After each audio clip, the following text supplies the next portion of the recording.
কোন বুজুর্গ, কোন পীর, কোন মাওলানা সাহেবের উপরে নির্ভর করে থাকবেন না যে উনি বাঁচাইয়া দিবেন। বাঁচাবে আপনার আমল। আমল যদি ভালো হয় তাহলে কিয়ামতের দিন আল্লাহ বাঁচাবার ব্যবস্থা করে দিবেন। সেই জন্য আমল ভালো করে তৈরি করতে হবে, আমল যেন খারাপ না হয়ে যায়। আমল যদি ভালো হয়, যদি মনটা নরম হয়, রাতের বেলায় যদি কাঁদতে পারেন, শেষ রাত্রে উঠে চোখের পানি ফেলায় যদি কাঁদেন, আল্লাহ রে আমার মতো গুনাহগার আকাশের নিচে জমিনের উপরে আর নাই, রব্বুল আলামিন তুমি মেহেরবানি করে জিন্দেগীর গুনাহ আমারে মাফ করে দাও। এইভাবে বান্দা যখন কাঁদে, চতুর্থ আকাশের পরে অথবা প্রথম আকাশে আল্লাহ আসেন আর ফেরেশতারে বলেন, ফেরেশতারা দেখ তামাম পৃথিবীর লক্ষ কোটি কোটি মানুষ ঘুমানো, কিছু কিছু মানুষ ওই যে বসে বসে কাঁদে, কয় কাঁদে কে? ফেরেশতারা বলে আল্লাহ তুমি তো ভালো জানো। আল্লাহ কয় না, তোদের মুখে শুনতে চাই।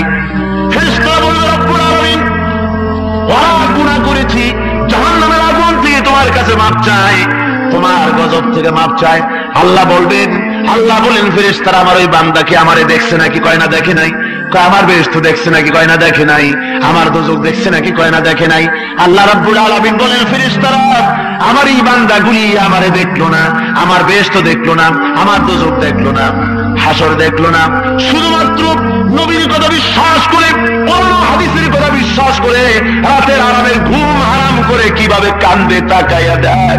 ও আমার ফেরেশতারা তোরা সাক্ষী থেকে যা, আমার রহমতের দরিয়ায় দোষ মেরেছে, আমার ওই ক্রন্দনরত বান্দাগুলিকে আমি আল্লাহ মাফ করে দিলাম।